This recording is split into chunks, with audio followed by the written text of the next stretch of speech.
Cause you could bring all of your ninjas and the technodrome. I rip right through your flesh and bone and mental capacity. Flood your mind with atrocities and copious tragedies. This dark Sabbath is a lesson in street. Behold the church of the ghetto, feel the words when I preach. Amen. Let the Lord say a prayer for they don't end up in front of someone banging their trigger. Living life like a war pig. Fuck the law, I'm getting mine. Let the others figure what the cost is. Purchasing the fortress on gorgeous acres enormous. Car park full of foreigners and women just waiting on us. We living the dream. Y'all living like hell is earthbound. We are not the same. You've been a lame since birth, pal. I don't feel sorry. I recommend they go dirt bound. Doggy dog world, and you've been looking like Chuck Brown.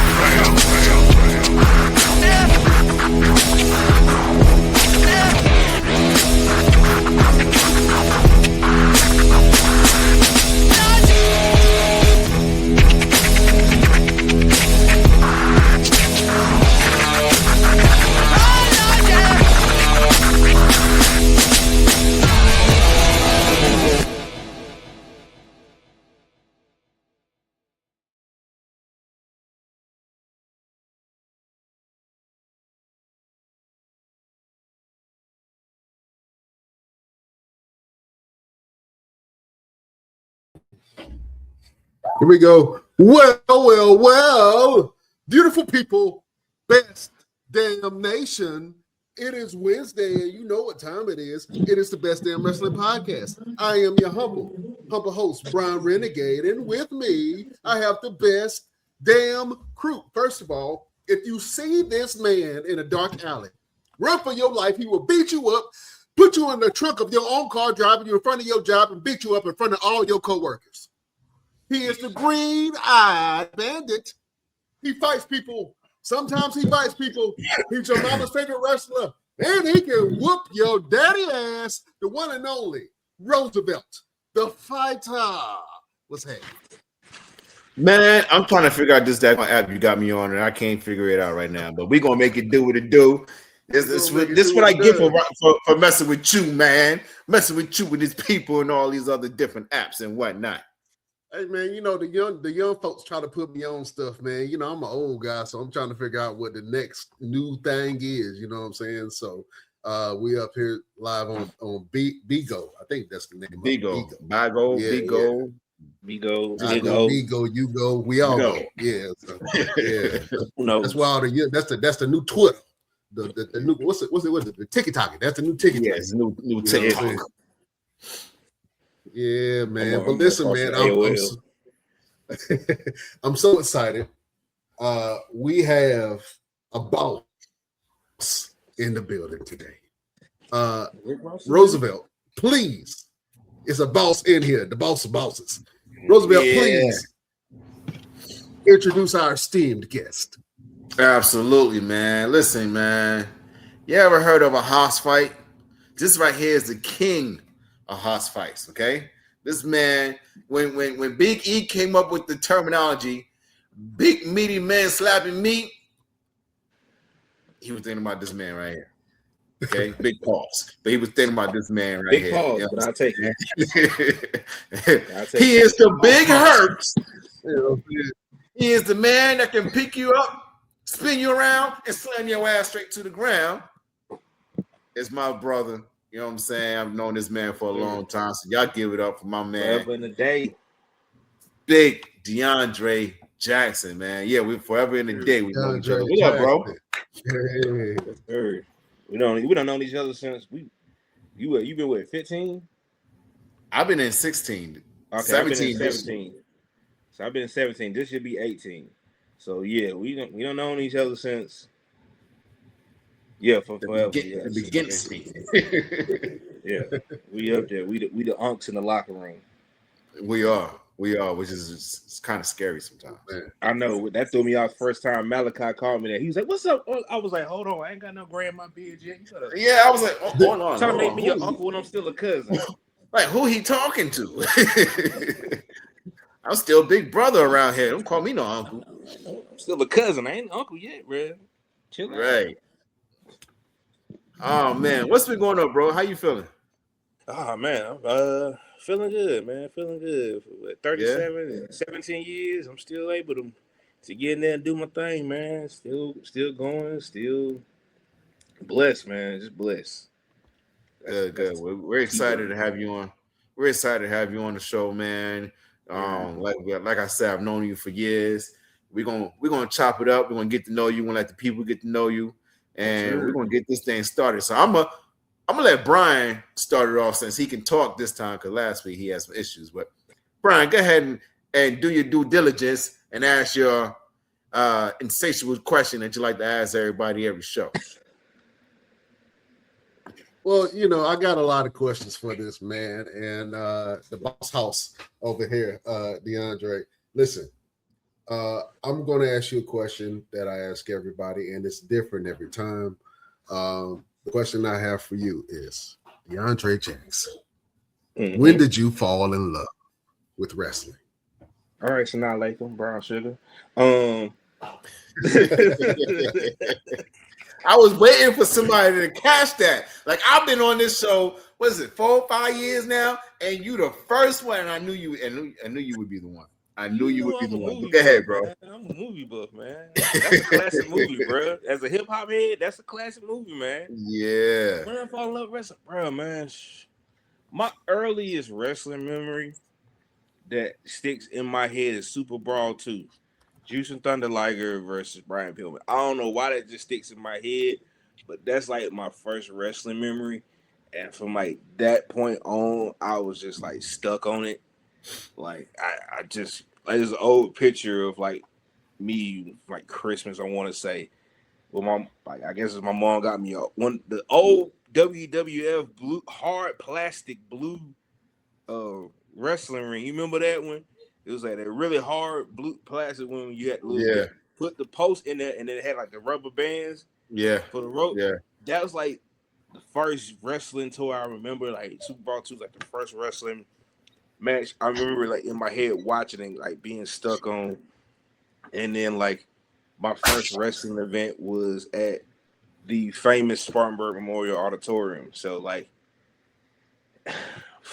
3-4, bro, I was hooked. So that's when I fell in love with wrestling. When I'm 37 now, I'll be 38 this year. So we talking 35 years plus. I've always loved the sport, loved this business. So, yeah, man. Okay. Ooh, that's a long time when you think about it. 35 years. Man, it's a very long time. When you first got into what made you decide to get into the professional wrestling business? Like, what kind of athletic background did you have before then? I mean, I played a little football up until like the 8th grade. Then after that, I did like 2 years of high school wrestling, and both years ended in surgery. So the first year, I tore cartilage in my left knee. The second year, it wasn't a wrestling injury. It just so happened that we were out of school that day, so the coach gave us off practice that day to be nice, and my appendix almost busted that day. So the second year was an appendix surgery, and then the third year, the coach was like, "All right, you coming out this year? And we actually gonna make it through a whole year." And I was just like, "Nah, you got it, my boy, because I don't know what type of surgery I'm gonna have the next year." And then luckily, 17 years plus, no surgeries. But what made me say I was gonna do it was just I can't necessarily say there was a thing that said, "Hey, I'm gonna do this." It was just always a thought in my head of I'm gonna do this. We all done the thing where we put the blankets and the pillows in the floor and make like a little mini mattress ring. And I was taking my mama's ace bandages she didn't want me to take and making wrestling ropes and get my boombox and picking a song and playing it with a blanket hanging over my door as my curtain and walking through. And I always envisioned it to go after it. And then when I went to college, I had the opportunity and I just took it. Okay. When did you first start your training? First started training, let's see. I started my freshman year of college, so that was around 2006. And I actually snuck off. My mama didn't know I was going. I snuck and went to my first training session at APW in Spartanburg at the old building they had on 221, if anybody knows about that place. I snuck up there with my $25. And I can actually hear my mama laughing about this story. I snuck up there with my $25, And I went in there and I said, hey, I'm here for the training because I had started going to that promotion just watching. I was hooked. Every Saturday, 8 o'clock, I would get off from my little job at McDonald's at 7, run home, get a shower, change clothes, and fly up the road to get there. Pay my $10 to go in there and watch. And they say, yeah, we train on Tuesdays. I'm like, I'll train y'all. I can do this? Yeah, $25. What? I got that right now on me, man. Like, this McDonald's paying me $175. I got $25 on me right now, boy. Like, don't play with it. And I went up there, and a dude named Eric Anton was over the training, and he thought I was somebody else. This is a funny story. He thought I was somebody else. So he goes, all right, take a bump. I didn't know what the world it was. All I knew was tough enough. Just tuck your head. And I took my first bump without really knowing. He goes, oh, you ain't such and such issue. I was like, nah. He goes, y'all look alike. That was pretty decent for your first bump. Let's show you how to do it. So around 2006, I snuck up there and started training. And it was funny was that night I went home, I soaked in the tub and I'm sore. And then the next day I got to go work an after school program with a bunch of kids jumping on me. And I was miserable because them kids, they didn't understand I was hurt. They just wanted to play. So, yeah, 2006 when I started training. 2008 when I actually had my first match. Okay. Real quick, you got some love being shown to you on the chat, and Gwen Jones showing love. We got That's my cousin. Shout out to her. Shout out to Gwen Jones. We got Heritage Wrestling Alliance Interactive Zone. Said, what up, DeAndre? Yeah, it was HWA, Rutherford, North Carolina. They say they miss you out there in Rutherfordton. Rutherford. Rutherfordton. A filter fish.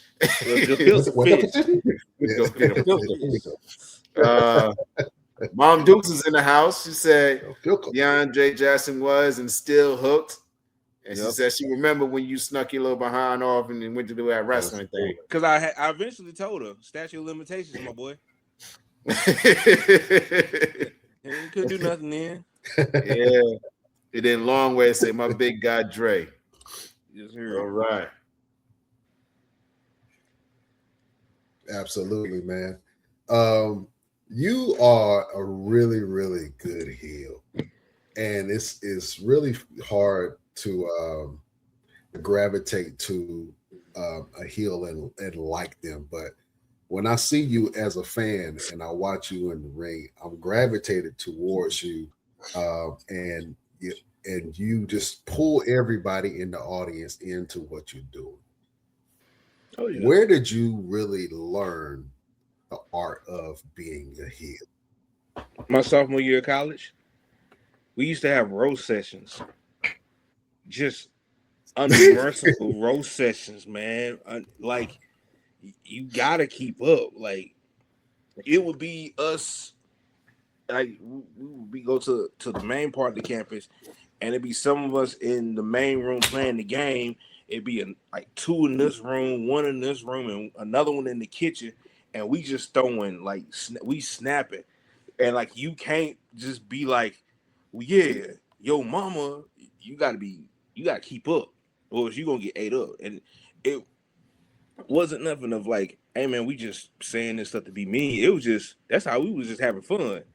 So people would come in there and go like, y'all really hate each other. Why y'all hanging out? We said, we don't hate each other. This is just what we do. Mm-hmm. So I think some of that comes from that. A little bit comes from when I, was doing stand-up, and you got to be quick on your feet there as well, too, because people will, that one drunk dude in the crowd try to say something to you. You got to be ready.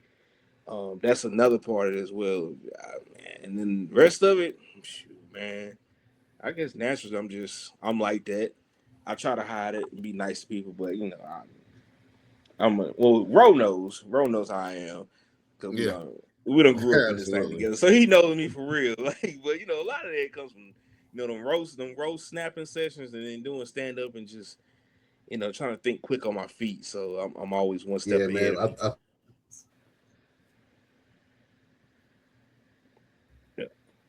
absolutely. That's just how it goes, man. You gotta. Am I lagging a little bit, fellas? Yeah, you're lagging a little bit. Yeah, you lagging. But you good. You good. It's your show. You can do whatever you want. You can lag if you want, my boy. Okay. All right. I'll So, lag for you. I can lag if I want to.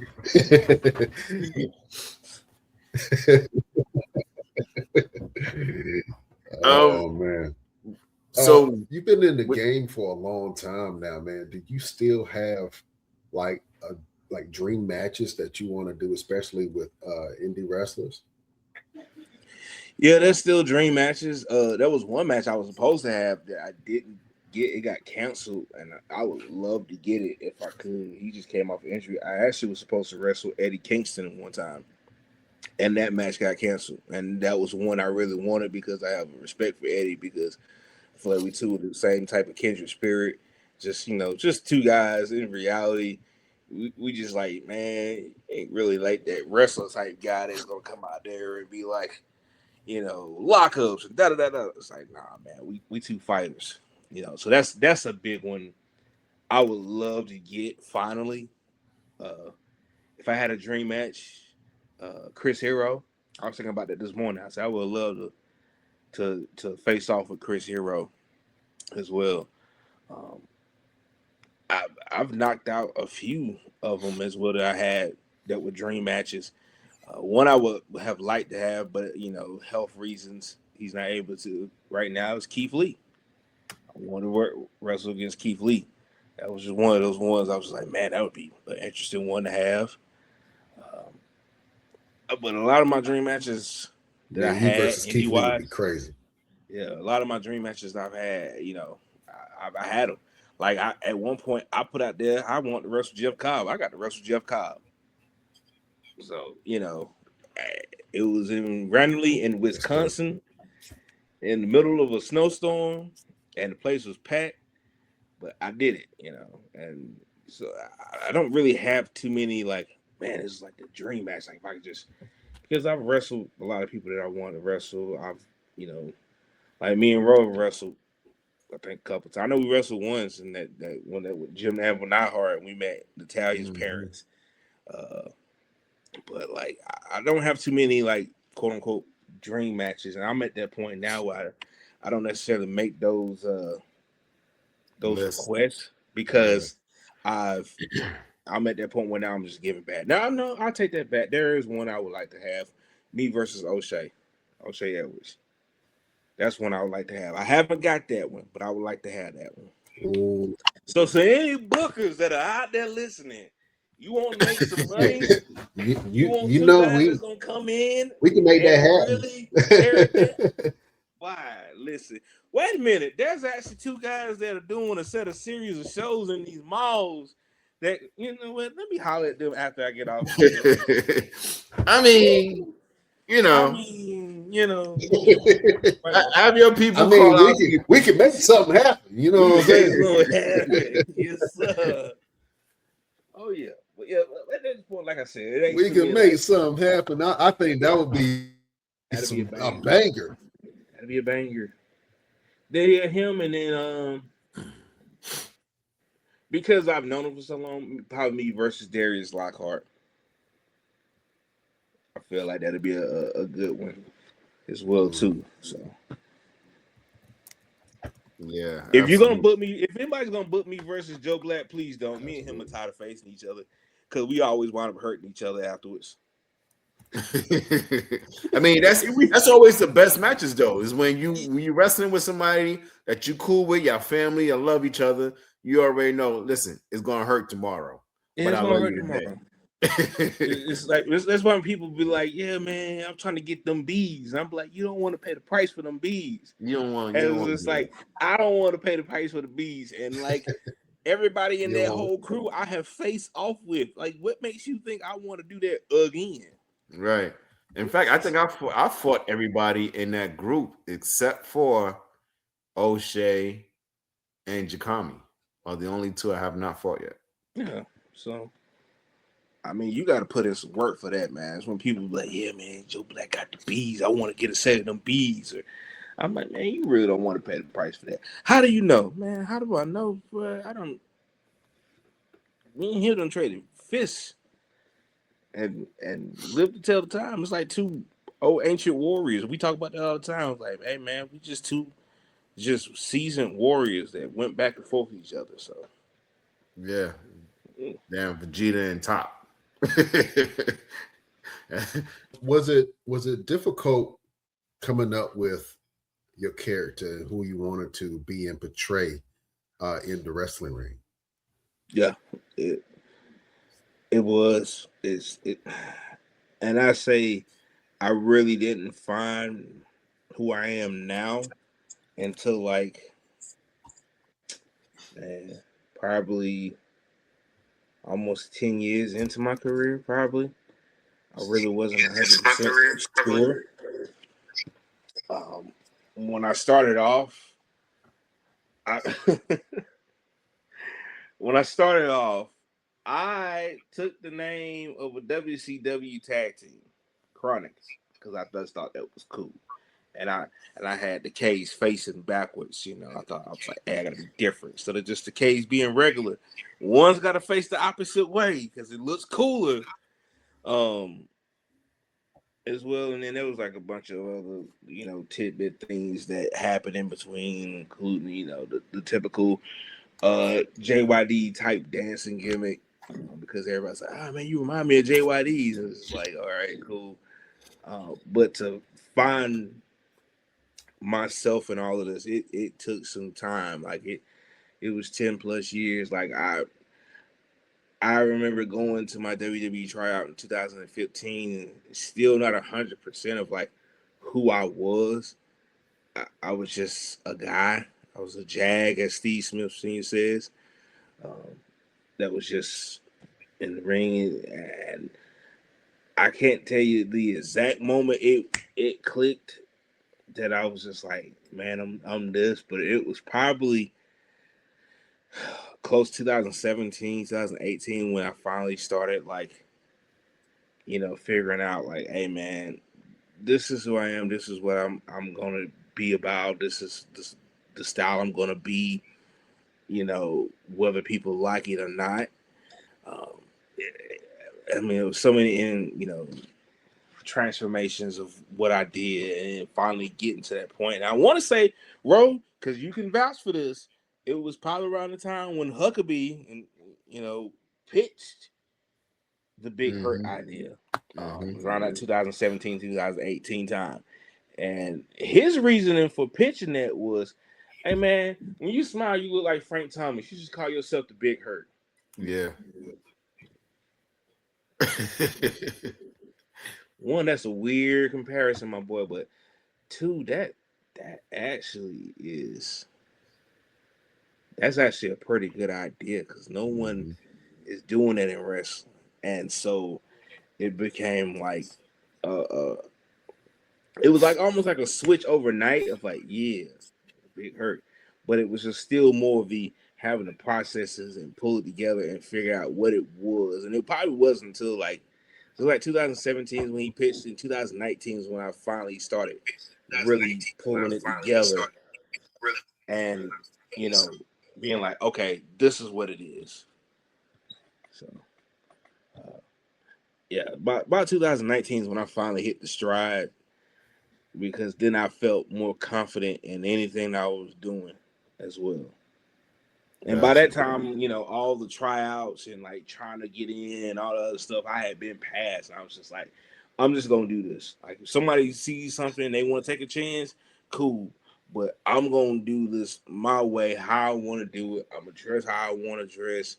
You know, like the prototypical gear and da da da. It's like, nah, man. I look like I just walked off the street ready to fight, because I come from a city where people fight all the time. Like fighting at work, fighting in the club, fighting at the gas station, fighting in the school. Like, you know, luckily I tried to stay out of the way of that, but like I had a lot of friends that was like that. You know what I mean? So yeah, it's like I just took what I grew up around and just like, all right, this is what that is, and now it's like I don't look back. Like I don't let nobody tell me different. You mentioned having to try with WWE. Talk to us about going down there, and then the other companies you've had opportunities with. I know you've done some things with Ring of Honor, like had some travels with them, but Tell us a little bit about those. Yeah, the 2015. I forgot who it was. Somebody was like, "Man, just send an email to the recruit thing, fill out the recruit page." And I didn't think too much about it. You know what I mean? I was just like, "Okay, there ain't nobody really gonna take a look." But I filled it out, and it, you know, just so happened they picked me up for a tryout. I want to say Brady Pierce was also down there. That's the name from the Carolinas. You know, he's got into acting more, but me and him were down there at the same time. At that same tryout was Mata from Tough Enough, Bianca Belair, Otis, Lacey Evans, a couple other people that had did Tough Enough. What's his name? Big Yeti, Josh Breda, he was there. Baba Batunde, who was Uha Nation's like second in command when they were doing the general type gimmick, he was there. The purple one who shall not be named. If anybody gets that reference, he was there as well too. And there was a couple guys as well that have been doing independent stuff. Max Costello, CJ O'Doyle. It was Laredo Kid. He was actually my roommate the entire time. It was a really stacked tryout that a lot of people got looks from. Mainly, the biggest one is Bianca Belair. Let's just put that one out there. And it was a crazy 2.5 days, man. The coaches at the time were Billy Gunn, Matt Bloom, Norman Smiley, Robbie Brookside, Joe Briscoe was there, Lita. I want to say Elias was one of the people who were already signed as a helper as well too. He actually was one of the helpers. I remember that vividly. He was one of the helpers. But yeah, it was a crazy 2 days. What was funny is that, you know, for me, I had an asthma attack the first day, so I had a rough first day. But there was these two guys that were brothers that were power lifters, and when they broke for lunch, they went to their car because they just drove up about 30 minutes to an hour up, got in their car, left, and didn't come back. They was like, "We don't want to do this. It was too much," which was wild to think. Like, this is the dream for the dream for a lot of people to be in this position, getting a look. Not a lot of people get a look, but to get a look, a real look, and they just quit because they was like, "This is too much, and we don't want to deal with it." But me having an asthma attack the first day, and then really rebounding the second day, and on the second day, getting praise from Matt Bloom, and then also after we broke down, Gerald Briscoe pulling me to the side, and and that typical old man type voice. First day was shit, but brother, you made up for it, and I felt that old man strength. I felt that old man wrestler strength because he shook my hand and pulled me in and hugged me, and I was like, "Yo, like if he's this strong, imagine how strong Jerry Briscoe was because he's squeezing, hugging me." And then William Regal was there, and then on the third day, because I'm a William Regal mark, like I love some William Regal, like all aspects, like the funny stuff, the serious, everything. The third day when he's like talking about the camp and he's like, "Oh, and I want to really give a shout out to him," and points to me and goes like, he busts his butt to make a comeback to try to make an impression. And I went like,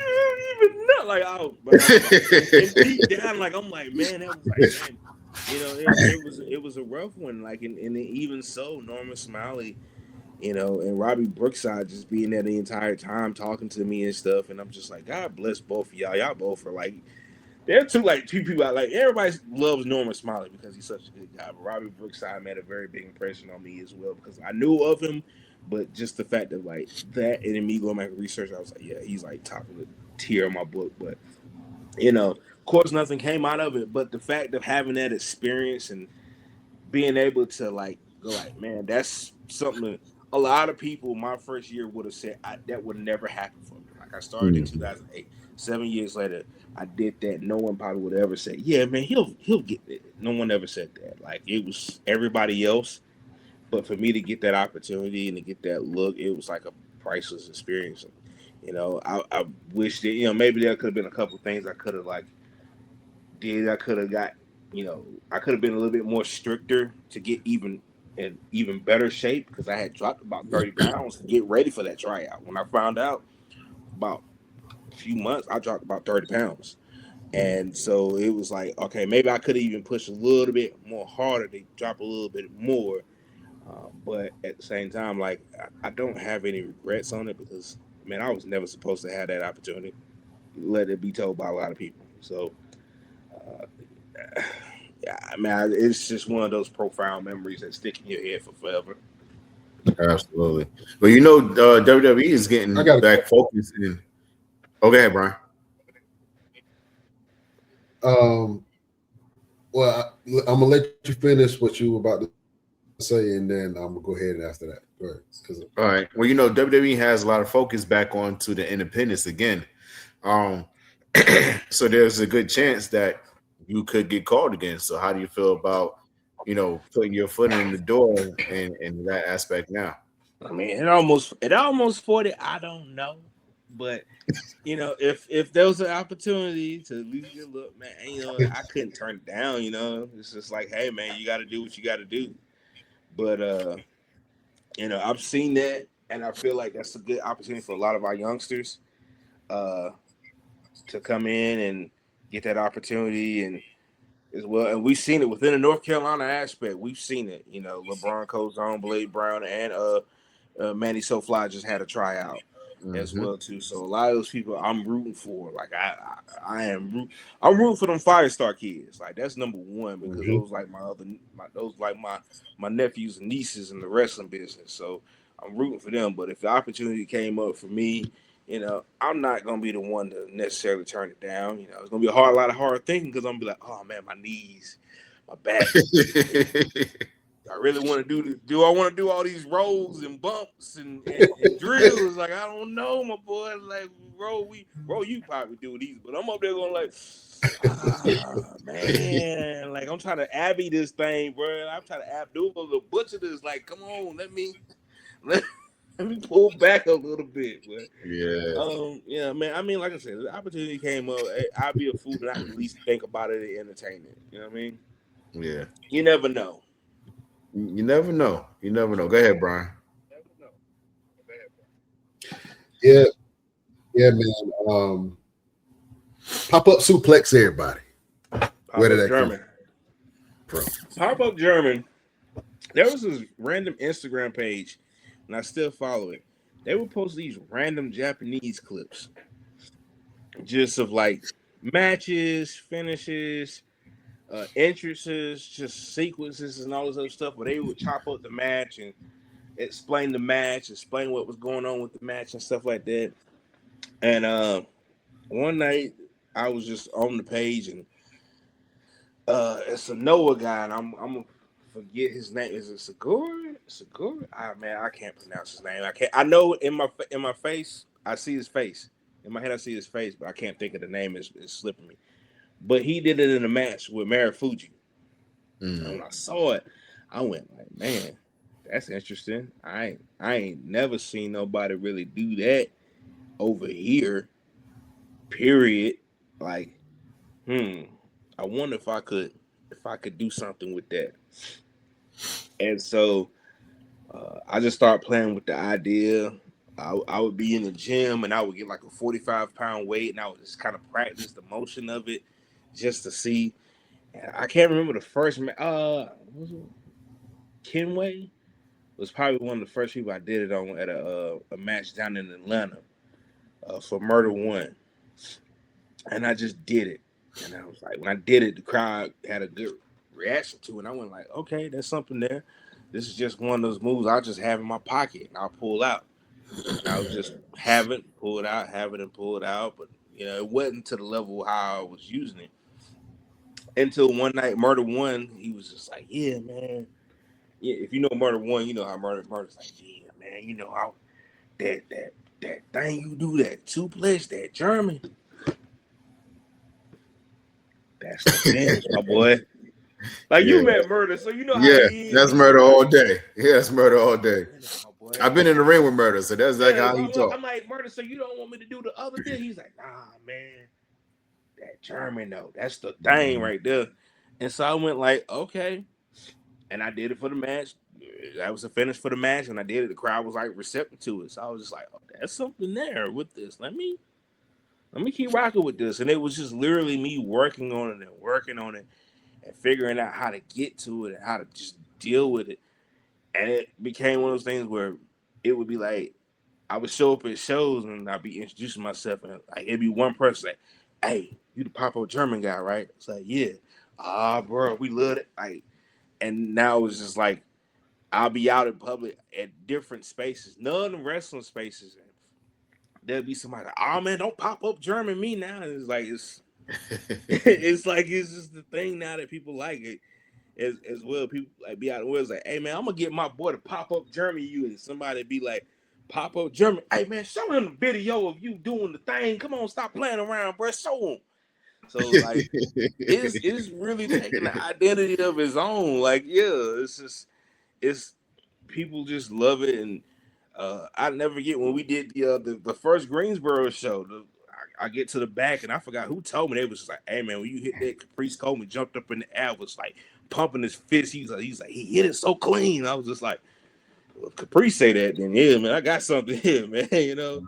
So it's just Caprice is one of those guys. If he sees something, he be like, yeah, you're gonna get a reaction out of him. Like, no, undoubtedly. Like Caprice is like, yeah, that was it. Yeah, that was it. If he likes that, yeah, because he'll come up to me, he like, hey, you hit Pop-O German tonight? I'm like, maybe. Ain't no maybe, bro. You gotta do it. You gotta do it. It's just like he likes the moves, so when people like the move, it's just it is what it is. So. And that's why I wound up just getting a t-shirt made, because everybody kept talking about it. I was just like, why not get t-shirts? I could do a t-shirt design with it. And I found a lady named Yolanda. She made a design, and I was just like, that's what we're rolling with. Nice. I need one of them, by the way. Oh yeah, I got the store for you. Where there you go. You can holler at him. Online store. There you go. All right. Yeah. Multi-colors. Absolutely, man. Multi-sizes. Let's talk about let's talk about road trips. Let's talk about road trips, man. Let's talk about things that you and I, but mostly you, have experienced. You ready for this? Man, road trip, bro. We done had so many. I done had so many, bro. Do we want to start with that one, or do we want to talk about some other ones? Let's start with that one. Let's start with that one. Start with the one in New York. Oh,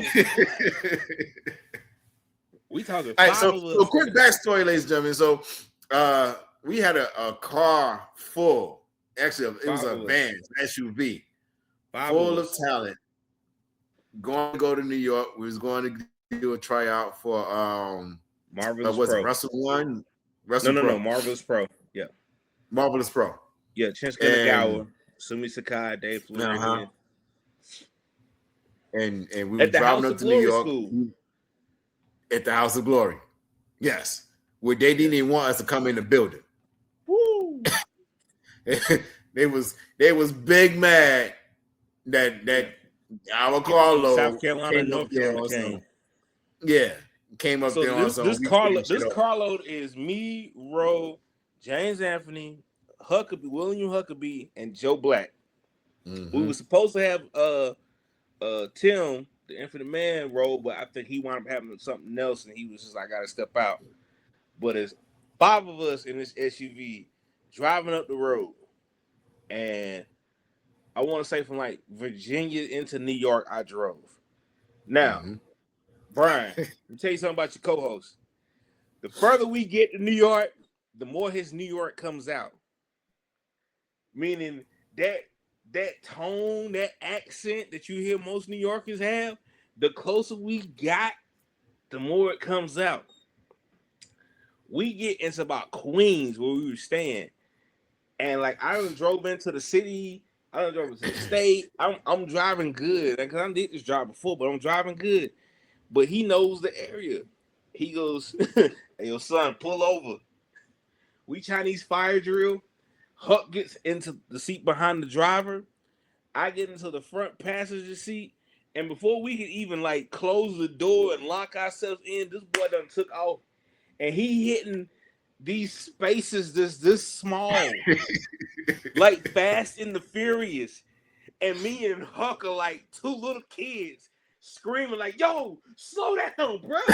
Like, don't worry about it. I got this. Like, we just driving through the city. Like, it's literally like I'm hearing Ludacris's Too Fast, Too Furious in the background while this dude is like hitting the corners in the city, my boy. Oh, when we pulled up at that hotel, me and Huck looked at each other. We was like, "Oh, thank God!" Like, whoo, because we were nervous. We were nervous.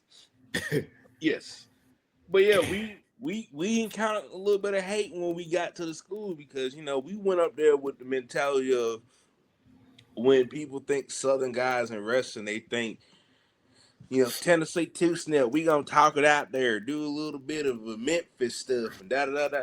When we come up there with the mentality of like, nah, man, we gonna show y'all what these Southern boys can do with y'all Northern boys. Like, ain't no little tidbit type stuff. And we get to the front door with our bags and we get meted. I'm not gonna say the name that met us because we gonna keep that clear. And they go like, "Hey, y'all here for the tryout?" I was like, "Yeah." "Hey, well, we ain't ready for y'all. Y'all just go back to your car until we get ready for y'all." And as we're walking away, we hear him yelling, "See, y'all got people from the Carolinas coming up here to take y'all spot." So we get in the car, we like, "Oh, they nervous that we gonna come up here and show out on them." Okay, bet money. So we get in there. They introduced the whole office and we get dressed and they was like, "Yeah, we just gonna warm up a little bit and then we gonna have matches." Well, at the time, the easy match was Huck versus Joe and James versus Roe. That's it. Those two right there, those are good matches. Me, I don't have that guy with us. I don't have Tim with us to go like me and him gonna do whatever. I wound up working some guy that I think he had been like on a couple years in the business, but he was supposed to be like a demon. And we were getting into the match. We had talked about it. A demon. He had the mask and everything, man. He had like the mask, and he was supposed to be like, "Yeah." And we get into the match, and like he ain't really doing what he's supposed to do. Like he just kind of just standing off in the distance. So I'm just like, "Hey, man, Brian Excell's in this room. Amazing Red is in this room. Sumi Sakai, Renee Michelle, Shinsei Nagawa, Rocky Romero, and a bunch of other people in this room. You're not about to embarrass me." So I got ticked off. And I just hauled off and I just go, whoa! And he stumbles back to the corner. And I just grab him and I go, "Do you know where we're at now?" He goes, "Yeah." I go, "Yeah." And we get through the match. I pin him. I get up. I bow. Because me, Ro, James, Huck, and Will were the only people that before and after our match, we bowed to Chinsuke and Nagawa to show respect. And so I get out the ring. And then this guy and Joe go, "Hey, man, why you do that boy like that?" I'm like, "Hey, man. Boy, listen, you ain't about to bury me. This is my shot, my boy." Like Japan, like, "Hey, man, Rocky Romero's here. Rocky always got a job with an office in Japan. You're not about to embarrass me in front of Rocky." And I know Rocky because I've been helping with ROH. Boy, don't embarrass me like that, boy. Like, chill out. Mm-hmm. But, we did that. I know we had solid matches. I know we brought up our best effort. Them two doing dives to the outside. I think they were like one of like maybe 2, maybe 3 matches they did dives to the outside. And we didn't get the phone call like, "Hey, man, one of y'all on the show." And we felt some type of way because we knew we had came up there and showed out. When we went to the show and watched the guys they put on the show from that tryout, and we all went, yeah, man, they screwed us. There was some people from Canada that came over for the opportunity, and they didn't get put on the show. Mm-hmm. And they were better than what they got put on that show. So we knew it was just like, hey, we trying to make our guys look good. Mm-hmm. But you know, that's just one of the things that you encounter in the business. Like, you notice you put in the best, foot forward, and you still don't get that opportunity. But you know, even with that, even with seeing like we watched that match with Sonny Kiss, whoever that guy, I can't remember the guy's name, and the dude, they didn't mesh. They didn't mesh at all. Like, it was just like he was trying to do something and Sonny was trying to do her thing, and it was just like, yo, man, like, you supposed to work with Sonny's gimmick. Sonny's gimmick is the gimmick that'll help get over. We literally was sitting there going like, that wasn't good. We watched these matches. It wasn't like we was going like, yeah, we the better. We just could tell. It was blatant, you know. But, you know, aside from that, you know, the fact of all that, we still had a blast. We still had fun. I mean, where else? When other time that you could walk in Times Square in New York and one person legit starts quoting the movie Friday word for word, and when they stop, the next person picks up from where they left off, continuing the script of this movie until they stop, and then keep going. And it's just like, I think we quoted about like the first 15 minutes of Friday walking through Times Square. Just because. Just enjoying ourselves. Just walking through Penn Station and seeing this black woman and this white guy getting into it. And she going like, all right, this is why you ain't got no lips, you chicken lip having ass. Like, you know, like, and we looking like, what? Chicken lip having? And that's when I say Joe Black actually was laughing hard. Like, bro, you chicken lip. The rest of the trip, it was just chicken lip having. Like, it was like, bro, like that. Oh, this guy, that New York style of way, Brian, him, me is okay. So let me paint the picture. It's him and James Anthony walking at the front. We talking when both of them still had braids. Joe's in the middle, and you know Joe Black, even back then, jacked, stocky. I mean, more so now because he's more focused. And then bringing up the rear is me and Huckabee. You really, the middle and the back don't mess with me. We had this random guy just walking, but following us for like the longest, like several blocks. And if you know Huck is like real irritable to sometimes. And he just kind of like stops and he goes, yo, what's this guy's problem following us? And the guy got so scared, he just walked off without stopping, without looking up, without even slowing his stride. This guy, in that New York sense of mind, goes, yeah, son, he's going to try to rob us. Me, Huck, and Joe go, rob who? By this time, this dude gone. Like, it's these three big dudes and these other two.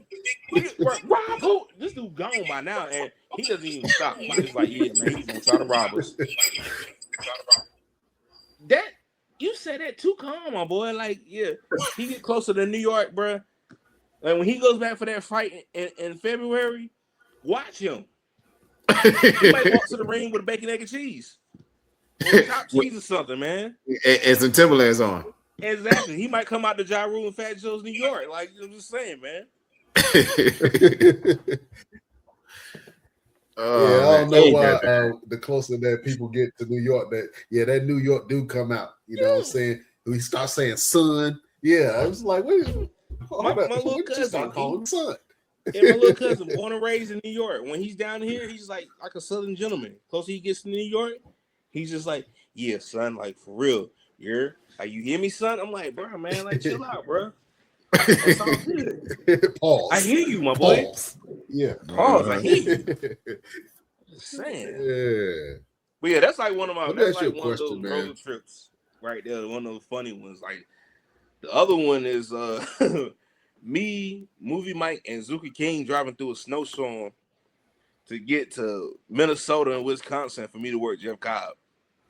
Like, Ro didn't make this trip. Ro, that was a trip you didn't make. I didn't make this one. Yeah. He didn't make this one, but you know, he had kids and he was just like, man, I'm gonna be home, I'm gonna chill.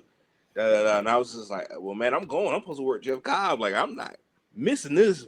You know, my mom was like, well, you know, it's okay to miss a show every now and again. I'm like, okay, that's cool. But guess what? I ain't missing this one. I'm driving like my boy. Like, I drove up and around, up through Iowa, and then up into Minnesota. And Movie might wind up taking your spot that night, but Movie might represent it well for that one. And then we went over to the next night into Wisconsin, and I wrestled Jeff Cobb there. That was a drive. That's 17, 18 hours. You get that stir crazy moment probably around Ohio because you're going like, hey man, this car closing in on me, man. But you do what you got to do, man. That first road trip that we took up there, it was like what, 10 of us in a van. It was me, you, Zuka, James, Mike. Was it James? Yeah, James is with us on the first one. Okay, yep. And then and it had Restless. Yeah. Yep. So it was like 8 hours. Yeah. And this dude being studious, he in the front seat doing homework, just typing away. He's like, you need me to drive? I was like, nah. I was like, boy, man, do your homework. Stop playing. Do your homework, man. Be a good student. Get an A. So yeah, that first trip. Do your damn homework. Yeah, we drove up there, did the show, and when we did the show, we got right back in the car and drove right back down. Now let me paint the picture for y'all. What, 18, 19-hour drive one way? We drove. It had to be. Hold on. It had to be about 19 going up because the bright idea was, hey, let's bypass all the toll roads. The tolls, yeah. So it made it 19. Yeah. On the way back, I literally sat there in that front seat. I was like, listen, I don't care what y'all think. We are not bypassing toll roads. We are going through these toll roads. We are not being in this car. Like we done got paid extra. We using that extra to get through these toll roads. It's only like $5. But I was not about to sit. I wasn't about to sit in that car for no extra hour and a half to avoid that toll road. But we had to get through there. Yeah. But it's a drive. But man, we had a ball up there, man, and it was too fun. Like I worked got the tag with Uncle Bob, man, up there, and that was fun. You know, I came out to Morris Day in the time in Minnesota and had that whole crowd clapping on beat. Like that goes in the checklist, like, and that wasn't even on the bucket list. Like, who can say they came out to Morris Day in the time in Minnesota? Not many, but I did it. Absolutely. Shout out to my man Josh C, man. He out there in Minneapolis, man. Yeah. Oh man. Let me ask you a question, man. Have you ever had a time where you felt like you wanted to, like you was like, you know what? I don't know if I want to keep wrestling. And during that time, what made you keep going, or did you have someone give you advice to help you keep going? Yeah. Like around that pandemic time, that was like really it. And I kept lying to myself saying, yeah, I'm done. I'm really done. Like I had this whole conversation with my mom and she was like, are you sure you're done? I was just like, yeah, I think I'm done. Like I think I'm done. Like I really am. Like I'm pretty sure. Like I swear I am. Like I think I am. And like it was literally like me trying to convince myself about it because it was a lot going on at the time. You know, we was dealing with COVID. And at the same time I had lost my brother. So I was like dealing with that. And then probably about a few months later I lost my stepdad. And you know, dealing with that. And then at that time as well, my mom was in and out the hospital because she was having issues with her illness, and it was just like a lot. And I was just like, man, I was like, it was kind of like me being like, all right, man, I got too much going on, so let me just stop. I'm done. Like, I'm quitting. I didn't necessarily say I was quitting. I just kept saying, man, I'm trying to find something else different from wrestling, man. And I'm done. I'm hanging it up. But I'm like, it was like Terry Funk. I just couldn't stay away. Like I was fake retiring, knowing I just couldn't stay away. And it was like when I kind of got to a point where it was just like, okay, man, like you still feel like, I equivalent it to the movie Rocky Balboa, where he keeps saying it's still that beast in there somewhere. It's like it's not tamed, it's not done. And I just was just like, man, and like I said, it wasn't no conversation, it wasn't nobody. It was just literally me going like, sitting there going like, I'm not done. Like I still got something left. I still got something to prove. I still got something to give back, and I just can't sit here and just go like, all right, I just had to get back to it. Like I just had to keep going, and like, luckily I kind of got like an open door welcome from Firestar, so that was kind of like, all right, I can go there and get my feet wet. I can hit some training sessions and get back going, and then when time was right, it was like, okay, I'm back. I just had to get back to it. And I like I said, I still felt like I had something to prove, and people now still not say, yeah, man, I think I'm getting close to the end. Like I'm still doing, but I feel like I'm getting close, and people go like, ain't no, especially LeBron. LeBron does this all the time. I'd be like, yeah, man, eventually I'm gonna have to kind of just hang it up, and he'll go, why? For what? Says who? You're not done. And I go like, hey, man, number one, you ain't my daddy. You can't tell me when I'm done or when I'm not done. Like, if I say I'm done, I'm done. But I think it's just the fact of, like, people still see the ability. People still see what I can bring. And they'll just be like, man, like, boy, you still got it. Like, you still move. Like, you still going. I'm just like, yeah, man. I guess so. I guess I'm still, still got that hunger in me a little bit to still keep going, and still got that ability to keep going. I'm still, blessed enough to be healthy enough to get in there and go, and with everybody as well too. So, like I said, I had that moment where I was just like going through a lot mentally, and I was just like, man, I'm done. Like it's over, but it truly wasn't over. It was just like I just kind of had to take a break and get back to it. But I was lying to people saying I'm done, but I really wasn't done. Not by a long shot. So yeah. So outside of professional wrestling, you actually dabble in music as well. I dabble in a lot of stuff, man. I dabble in a lot of stuff. Talk to the people about your musical talents and aspirations with that. That literally came because of COVID. I was kind of halfway DJing on Facebook Live, and I've always been a guy that's always liked the behind the scenes aspect. I've always liked wrestling footage behind the scenes, like seeing the guys right before they walk out the curtain. What's their warm up, pattern like? What are they thinking? Before and afterwards. And so that always would lead me to like music production. Like we know H to the Izzo by Jay-Z, but how did you get that? What was Kanye doing? What was Dilla doing? What was Ninth Wonder doing with all this different music? So I would always watch all these things about producers, not the rappers, the producers. That was my thing. The DJs, the producers, like what they would do, like all right, they had this incredible DJ set. What did they pick to get that? Oh, he made this dope beat. What did he do to make that?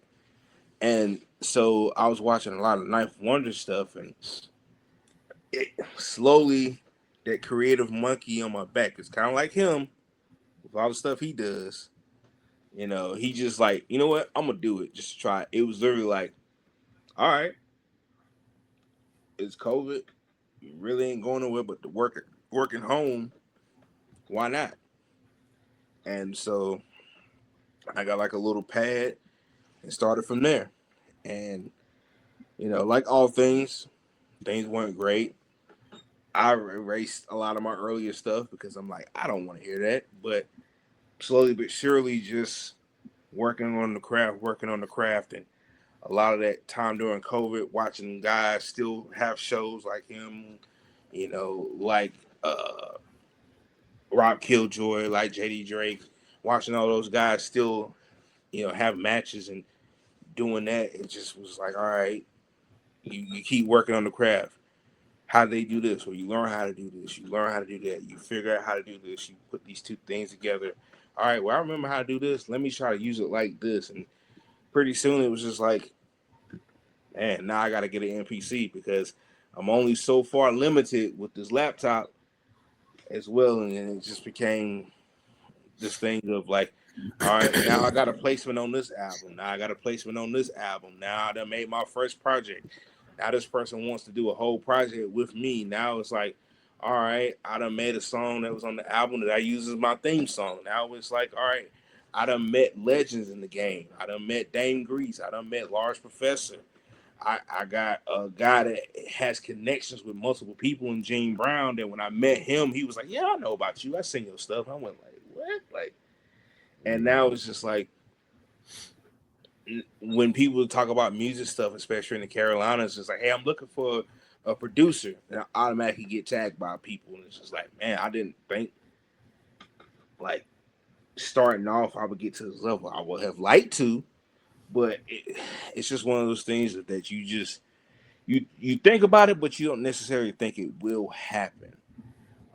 And now it's just like my room is full of like vinyl records, sample, and I'm still trying to find places to put more of them. And I've got like a stack sitting over here that I hadn't even touched yet as well too. And I'm surrounded by music equipment. And while I'm watching WrestleMania, I'm working on beats. When the Royal Rumble comes on this weekend, I'm gonna be working on beats. If I'm watching AEW, I'm working on beats. TNA, working on beats. It's just like it's just the practice makes perfect. You go to the gym, you come home, you work on beats as well too to perfect the craft, and it's opened up a lot of doors for me, including into acting as well too. So it's wild to say that something that I was just seeing as a hobby has kind of done a lot for me as well too.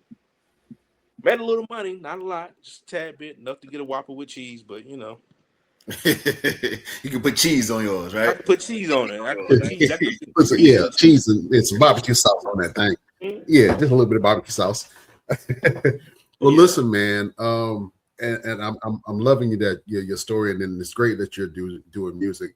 Me and Roosevelt talked about it before, man. Sometimes it's a void right now for music artists to be able to create music for wrestlers, man. So maybe you can step into that lane and produce music for your fellow wrestlers, man. Because running the show, one of the things that I realized is that, man, hey, we need original music, man, because we can't keep on playing Future and all these stuff, because the bigger venues that we get, we got to pay for it. Hollywood Undead. You know what I'm saying?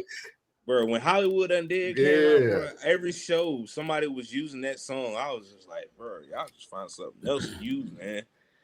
Like the market is there to work with people. Man. I know Goldman out of Charlotte. Shout out to him, man. He's done music for a few people. He's done Ashe Wrestling's theme song Power. He's done one for Cedric. He's did one for Owen Knight. I want to say he did one for Zuka as well, but he's done music for several guys as well too. Just because his love for wrestling is so strong, and the fact that he is around a lot of people, they take the opportunity to get onto it. And just having a dope custom theme song, man, it adds a little bit to your element in the the business. Like you think about Moose. And his whole song is just a simple chant, but it works. Then now you got the one that's taking over is Sosa. Like I'm looking at Instagram and I got people sending me stuff going, "Hey man, have you heard of this dude?" I'm like, I don't know him, but I know the song. Like I know his entrance. Like it's just stuff like that gives you like an extra like, yeah, man, he's like cool guy. Like, even with Swerve, it's like, now, shout out Prince Nana. I mean, me and Ro know him well. Mm-hmm. Just him, that's just Prince Nana acting up. That whole dance was just probably a bet. And he was just like, all right, bet, watch this. And because of that song and that dance, it's one of the most popular things out now. Like, you can't not hear that song and think of that dance. So, Exactly. the aspect of like custom songs and stuff within wrestling is like, hey man, take a shot. I know a lot of people are doing it. A lot of people do have custom music. Shout out to Elliot. He's actually made he made Movie Mike's theme song at one point. You think about Ray Hun and Cream Pie Poppy. That's one now. That song comes on at a show and people lose their mind. Like it's I tell people invest in it. Invest in it. The song I use now, I produced that track for a guy named Wordplay Look as well. So it's just the cross section of music and wrestling is so crazy now, especially within hip hop. What's his name? Is it Josiah, who's working for WWE and all the stuff that he he's was. done? Yeah. And now you think West Side Gun and wrestling, his whole thing. Well, his album covers are nothing but wrestling. So it's just like, hey man, we're in that thing now where hip hop and wrestling, cross paths, and it's like a dope experiment, man. It's just like, all right, cool. Who's gonna come in next to make a dope wrestling song? But yeah, I am available. Man, I I got some I am ideas, available man. to make y'all theme songs. Just holler at me, man. Yeah, we're gonna make something happen. I'm gonna holler at you because we need to make some things happen. Like I say, doing the shows, man. I realized, hey man, people really need original music. Oh yeah. And I think a lot of wrestlers and entertainers are really missing the buck by providing songs to some of these wrestlers that go out and get seen by hundreds of if not thousands of people on the weekly. You know what I'm saying? And so if you want to promote a song and you have an active billboard that can go out there and promote your song, then why not? You know what I'm saying? So I can't tell you how many times I played Ray Hun's theme song and people look at me like, bro, for real, Cream Pie Poppy? But at the same time, they be like, hey man, this is a bop. They like the song and they'll start singing it right that I stop it. It's man, step it up, bro. It's 2026. Let's get to it. Absolutely.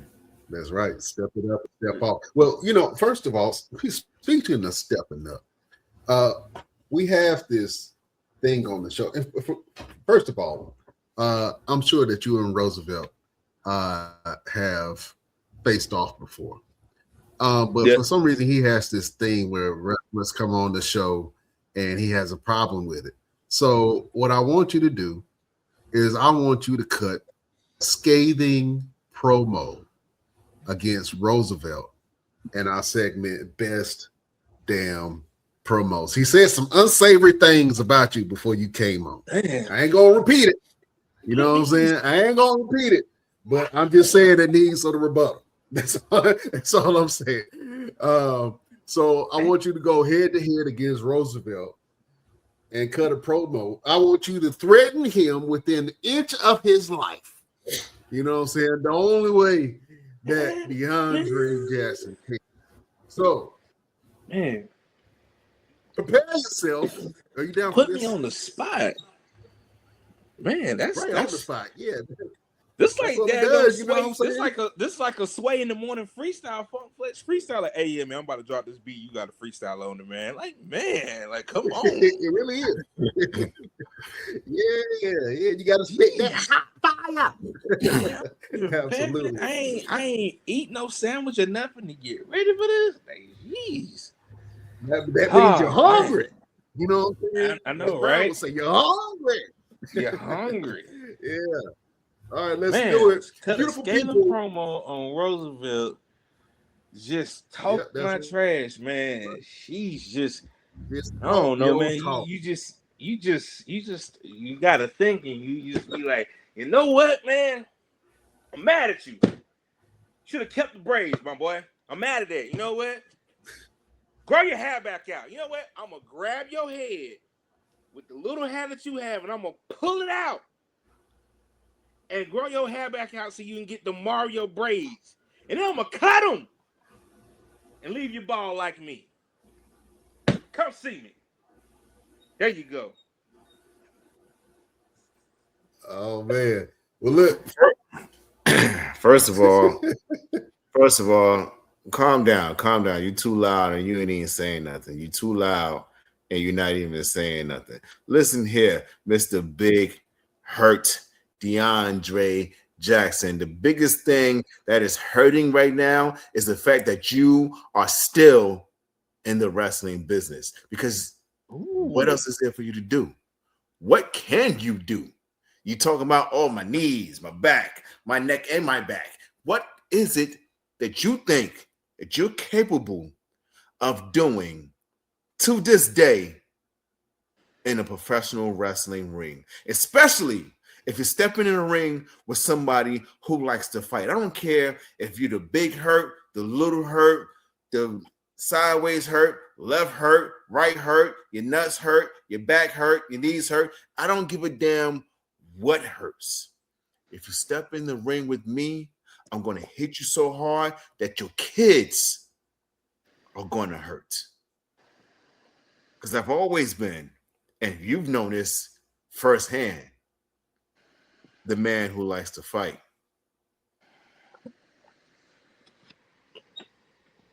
You gonna let him get away with that? What can I do? What can I do, my boy? Let me tell you something.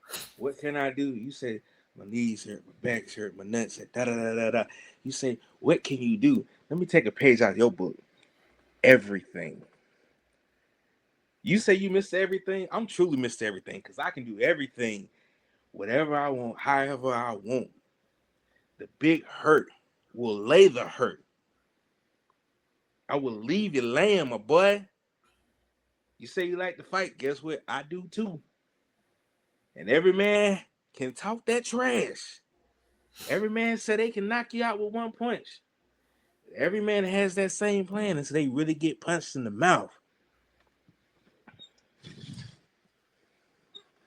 So do you really want to take that chance with the big boss house? Nah, my boy. You really don't. We faced off. You felt the hands. You felt the grown man presence I have in these hands. And you know, like I know, that when these hands get on you, I'll leave you crippled. I'll leave you with a limp. If you want to make your fight in New York, back it on up. Back it on up.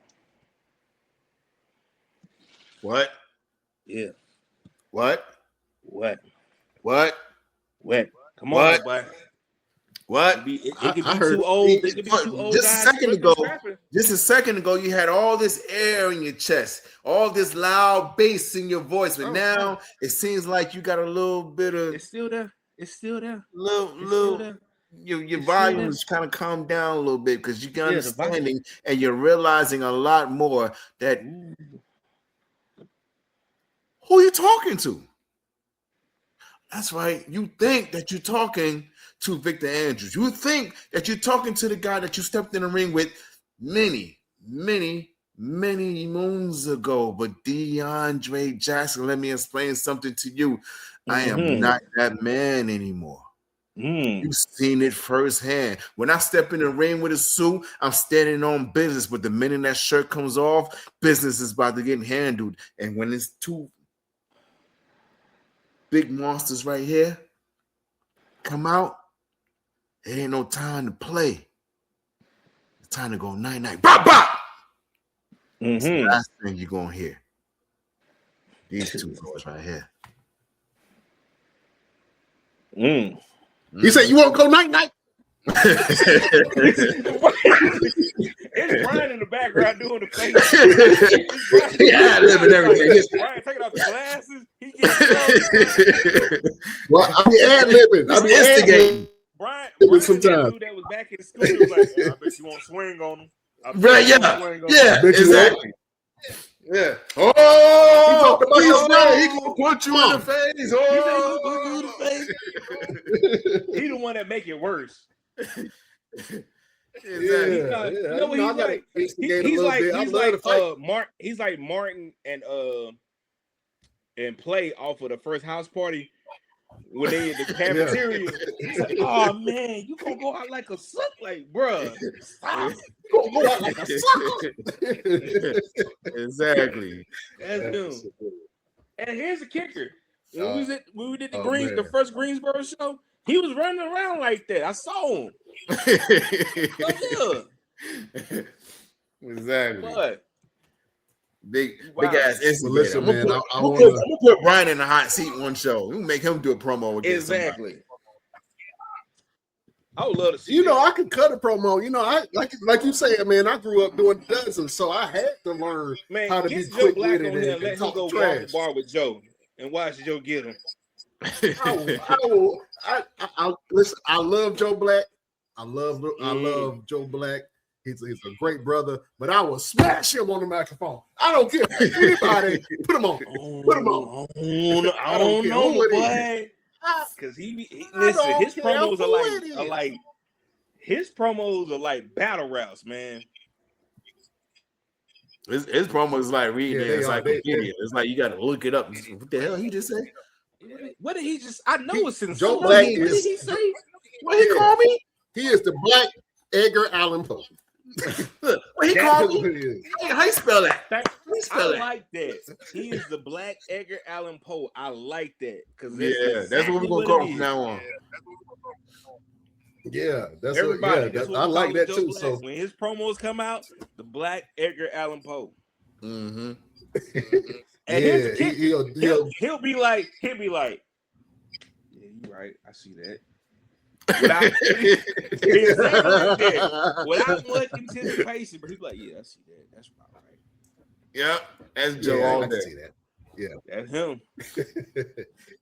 that's the guy, man. In reality, man, we talk a lot about different stuff, but in reality, that's really a guy that should have had a real look. Yes, really should have had a real look. He in shape, his interests, his promos, his work. Why? I don't know. But hopefully, maybe 2026, he finally gets his opportunity. Yeah, absolutely. Don't worry about it. Oh, yeah. Don't worry about it. Listen, we going to, my goal is to put a lot of people that thought they were never going to get another look. I want to put people that felt like nobody ever gave them a shot or a chance. People who are real stars on the independent scene that just need a little bit of spit shine or just need the right type of people to look at them. I already told Roosevelt, we're gonna put some people on, bro. And and we ain't just talking. The proof was already in the pudding. I ain't gonna tell you how many people got a look because of us, but I ain't trying to brag, but I'm just saying in general, like we're gonna make some stars. We're gonna make some stars. Trust to believe that. Hey, that's all that matters. As long as you give back, man, that's all that matters. Mm-hmm. Man, when can we get the Boss Hog back on the Mall Mania show, man? I got to see you with some ass, man. I love to watch you in the ring, my brother. The last show, I was out the country, family vacation, so I had to miss that one. I wanted to be there. But y'all just let me know. That boy was in Spain at the beach. I wasn't with in Spain. Toes out. I was on the island and my toes wasn't out. My toes was in my shoes. A lot of walking. Had to be comfortable. Yeah, absolutely. But yeah, man, look, y'all know. Just let me know if I'm free. I'm there. That's what it is, bro. I had fun, bro. That first show was really something special. And the crowd we had, it was crazy. Even with people who didn't really know, they were just coming to the mall just because, and the fact they were coming in to see the show was something special. So, yeah. Real quick before we close out, tell us about your experience with Mall Mania and what it meant to you to be a part of that event. Oh man, I mean, number one, you reaching out to me going like, hey man, I want to get you on the show. I'm like, all right, man, you know me. As far as we go back, I was there already. And the fact of I actually want to work with Trayvon Ali as well. That was a match I wanted to have, and just the two big guys going at it, and just really just putting it all out there for the crowd and getting a good reception from everybody, from people in the stands to everybody in the back. Caprice and Joe, those are two guys that I take a lot of heat from, and the fact that Caprice going up, he goes like, man, I don't have nothing really to say about the match. It was that good. Like, that really meant a lot to me. Just the setup, the professionalism, all of that, down to even the video footage. It looked so cool. My walkout, it looked like a video game walkout. I said to my homegirl, I was like, this looks so cool. She was like, oh my God, you can use that for your highlight reel. I was like, I know, right? Like, it's good footage right here. The whole aspect of it was fun, man. It was well received. The whole setup with the video game tournament, so they had something for like the gamers to get into, like the young kids, the meet and greet. Just overall, the show itself, everybody came. Nobody was phoning it in. Everybody came putting it in and really just locked in and was just like, yo, we gonna put a show on to really show people. And now the fact of, because of that, the connections being made, like, hey, we can go do this show in Tennessee. Now we got Vegas, and we got here, and it's just like it opens it up as well too. So now it's just all right. Now we can, hey man, this mall thing has a branch out in California. All right, really cool. All right, or Washington, to hear that it's gonna open up a lot of doors for some people, a lot of exposure for some people. And the fact of that y'all were really professional about everything, and everything was well promoted and well set up and thought of. It wasn't like those shows where you go like, all right, man, we're going to see how this goes, and then we don't really know, man. It's going to be like some janky type stuff. It wasn't none of that. It was just like, I was like, when I left there, I was just like, yeah, in a heartbeat, I'll come back. And then when the next show was when I was gone, I was like, man, I ain't gonna be there for this show. Like, bro, I was mad about it. I was just like, hey, right. boy, we had a monster match for you too, boy. As soon as you said, "Nah, I can't make it," I was like, "That." Yeah, but it was I was like looking at, I was gone. I was looking at footage and stuff like that and the results, and I was like, man, I wish I could have been there as well too. But man, the Mall Mania experience is fun. I tell anybody that can get to a show, you'll like it. One of my homegirls had never seen me wrestle. She came and saw me, and she was just like, oh my God, she was like, I never seen you wrestle, but that was so cool. But then she was like, but the rest of the show was so cool as well too. So she stayed and watched some more, and it was just like, all right, cool, great. The fact of that, she actually thought the show was interesting enough to stay and keep watching. That was so much fun, man. So yeah, whenever you need me back, man, let's just get back to it. I ain't going out the country for no time soon.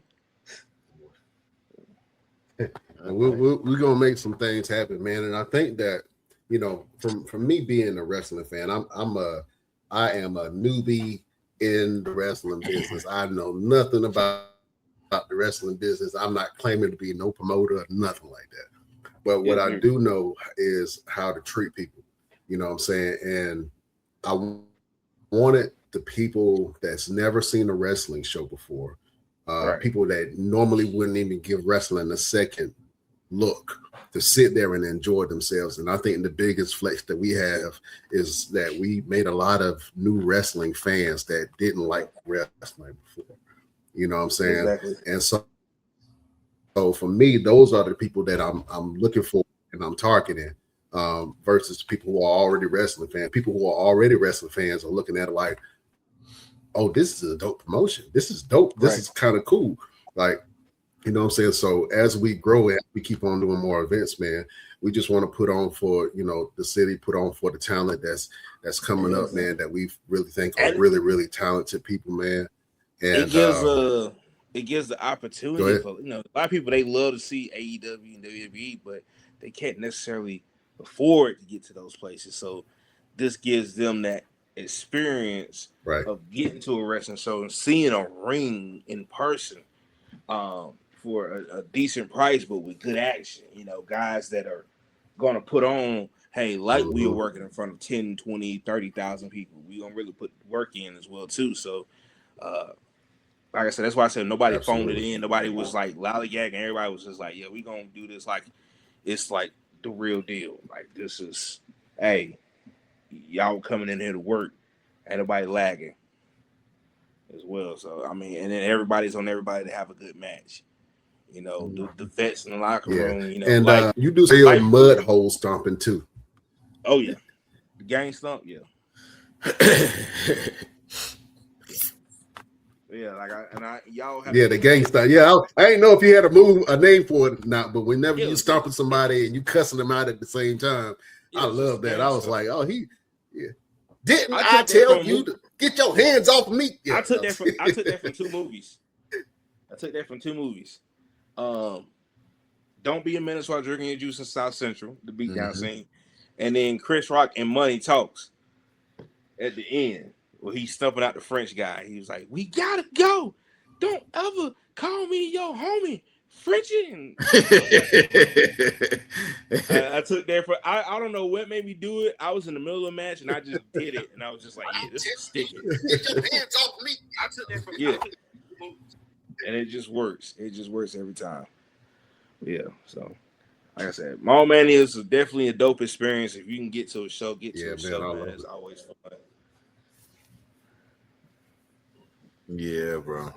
This has been a great show, DeAndre. You put on a great interview. You always been a good brother, man. Ever since I met you. In fact, we met.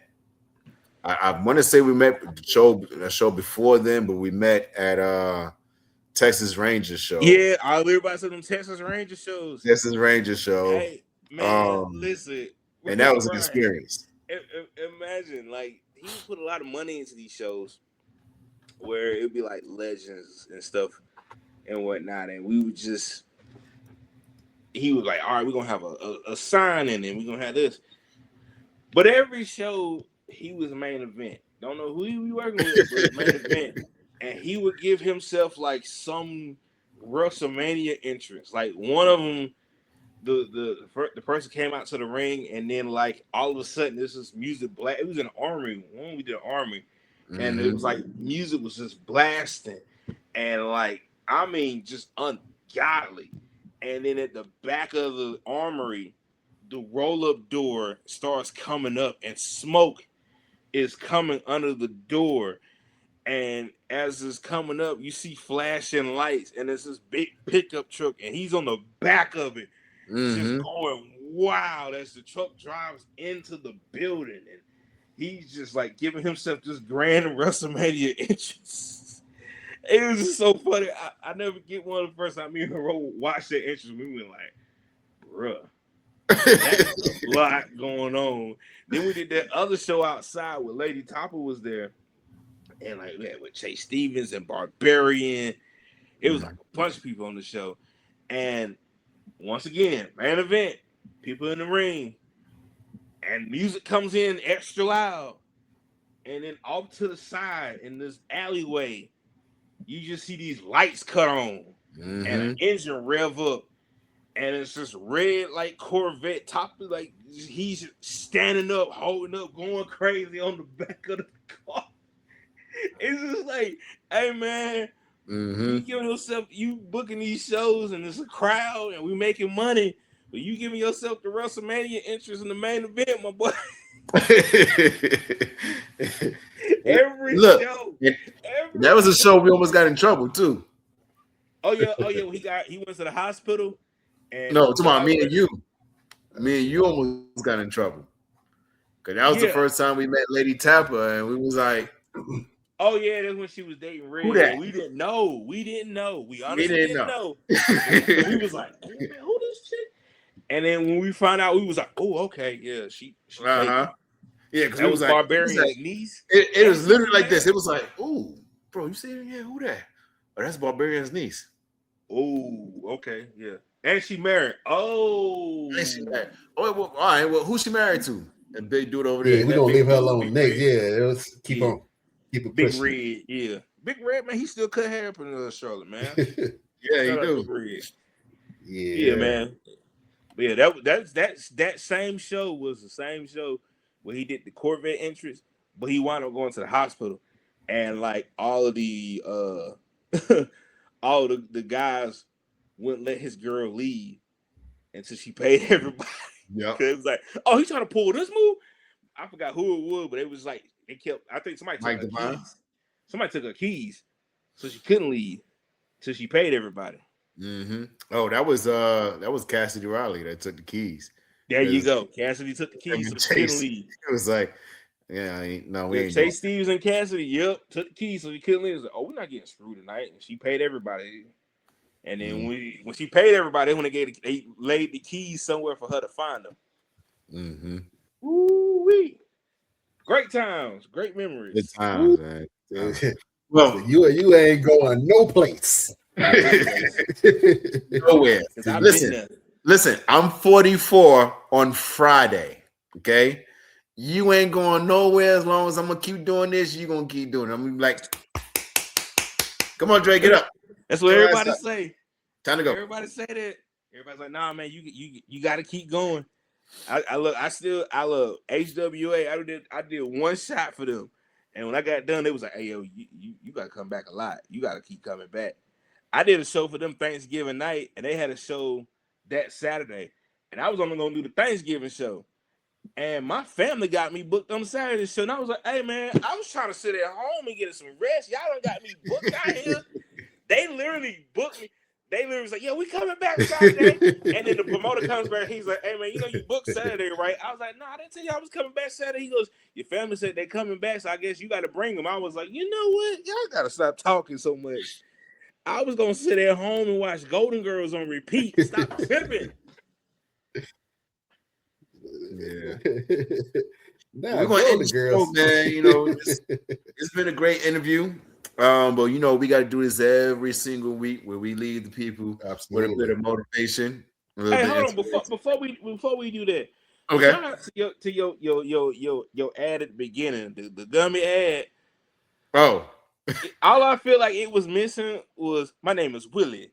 Willie Beam. Like that's what it felt like. It felt like that scene from Any Given Sunday. I just remember that. I was like, is this Willie Beeman I'm looking at? I keep going.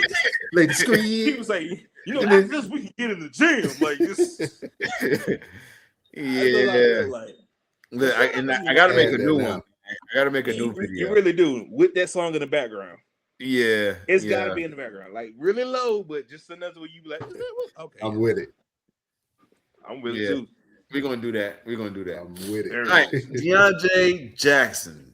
Yes, sir. You have a final word for the beautiful people. Final word for the beautiful people. Man, just do what you love in life, man. We live in a volatile time. Just anything happening. Life is short. I've lost a lot of people who are very creative. So whatever it is you love to do that. Take the chance. Take the risk. If you want to paint, do it. If you want to try to act, do it. If you want to rap, Lord knows some of y'all don't need to. We need more electricians than we need rappers. Mm-hmm. But if that's what brings you joy on the side, do it, man. Because I know for me, I probably would have did some other stuff when I was younger, but I just didn't think it was possible. I didn't think I could. And, you know, I'm doing stuff now that I've always wanted to do, like the music, like DJing a little bit. And it brings me another level of happiness. So whatever it is you like to do it. If you want to write, man, because in the end, you have to make yourself happy. And, you know, I know a lot of people looking for somebody else to make them happy, and it's not working like that. You got to do what you want to do in life to make yourself happy. So whatever that thing is, or whatever lifestyle you want to live, if it makes you happy, just do it, man. Because, you know, it's rough out here. Mm-hmm. And if you can find something that brings you happiness, something that makes you feel good, something that makes you smile, that you do. Absolutely. Yes, sir. That is the final word from your boy, DeAndre And Jackson. always remember, when you move in silence, tell everybody. How else they gonna know? Yeah, when you move in silence, make sure ain't nobody standing behind you. They don't want to smell that. Facts. If I had to drop a final word, it would be: don't just live, laugh, love. Learn, lift, and live. I'm not even going to elaborate on it. Take it how you want to take it. But if you don't just live, laugh, love, learn, lift, and live. That is my final word for the Best Damn Wrestling Podcast. He's talking about working out, y'all. To my all of it. Yeah. He's like, learn how to live to live. See how I put that together? And you did the knowledge, my brother. He did. The knowledge, yeah. Hands, my brother. Message. Being prized, my brother. My brother. Yeah. Brian, you got a final word? Oh man. Well, I think it's my turn then. Yeah, I do. And I hope that you guys can hear me. I know I'm in and out a little bit. But this is for all of my overachievers. And I think when it came to me, I was thinking about the first question that I had was, is your success worth the sacrifice? Right. And the reason why I was thinking that because sometimes in things that you want to accomplish, you sacrifice a lot of things to be able to get there. You sacrifice your time, you sacrifice your energy. Sometimes you sacrifice your relationships.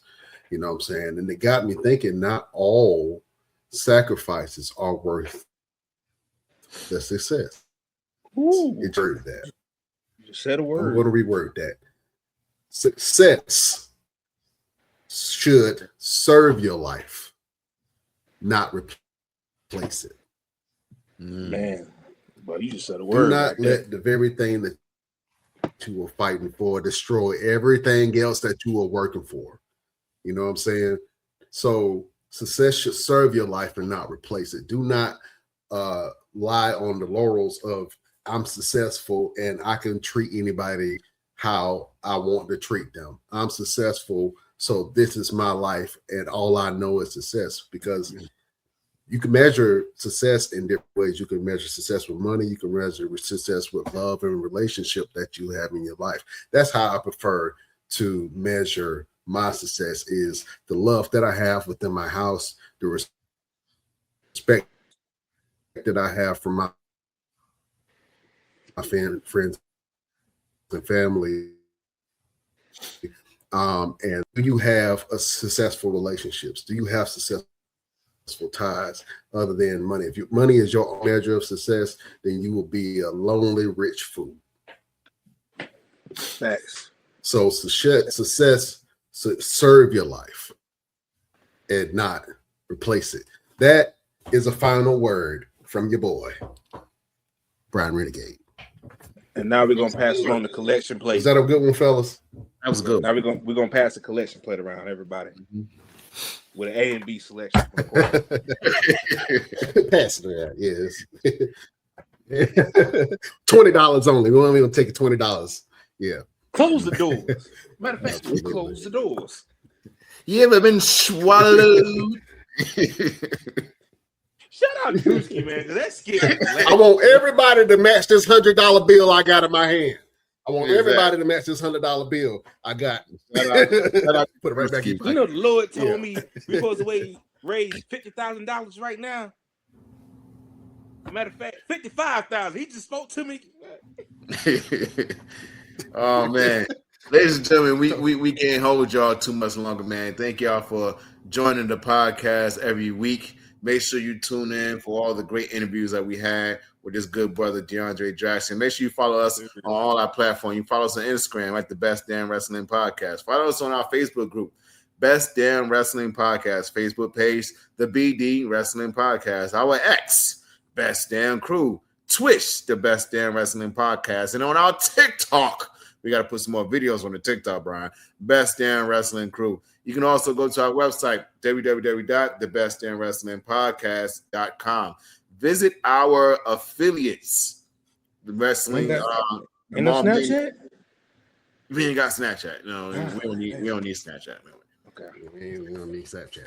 We don't need Snapchat. Make sure you visit our affiliates, www.mallmaniaevent.com, where we will be having wrestling events in your area. And if you are a company or a school or a church or just somebody who got money in their pocket and you would like for us to come and put on a wrestling event to help raise money for your cause or your or your church or anything like that, reach out to us. We do not mind helping you guys out.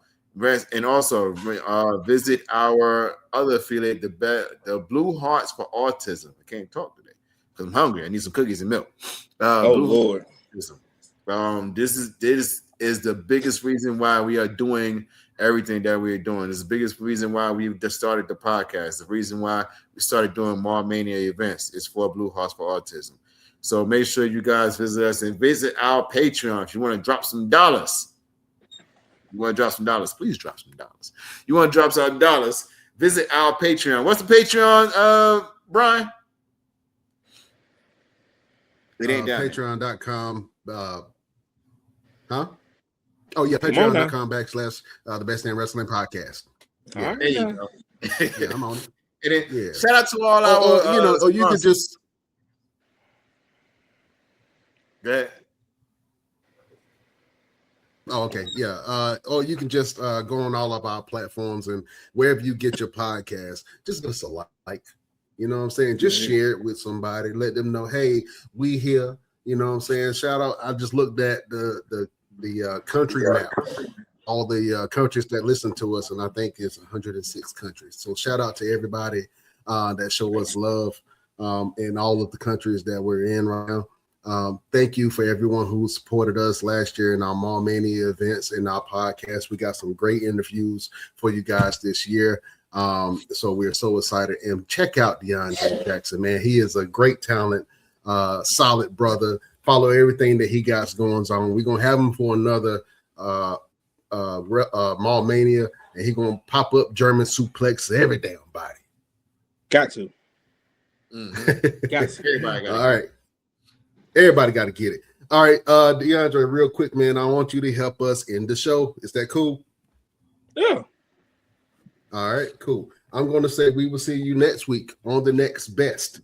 I'm going to point to you, and you're going to say, damn. The only way that DeAndre Jackson can say, damn. I want you to give me a Ron Simmons like damn. I want you to give me a Samuel Jackson like damn. Are you ready, sir? I'm ready. All right, let's do this. Beautiful people, best damn nation. Damn. We will see you next week on the next best damn wrestling podcast. Damn, this lagging. Damn, all this lagging. DeAndre lagging. Jackson. You're lacking. I'm lagging. Yeah, man. Absolutely, man. DeAndre, man, you are a gentleman and a scholar. Thank you so much for being on this show, my friend. We can't wait to see what you do in the future, my brother. Hey, I thank you so much. Absolutely. Y'all have a good one, man. All right. We can't hold y'all no longer. Beautiful people, we out of here. We bid you adieu.